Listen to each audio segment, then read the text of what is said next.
noi pensiamo di fare il decreto prima di Pasqua, quindi dare il cosiddetto decreto aprile. Stiamo provando a stringere i tempi per poterlo fare la settimana di Pasqua, in maniera tale che ci siano queste risposte in tempi brevi.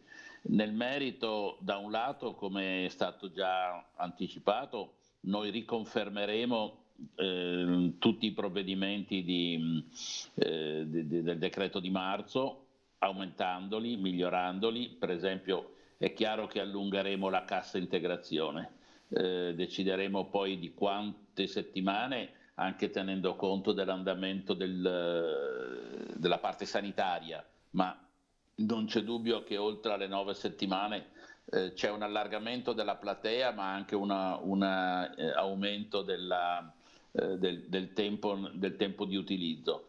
Confermiamo il bonus per gli autonomi e le partite IVA, con l'intenzione, come lei ha ricordato poco fa, di incrementare questa cifra.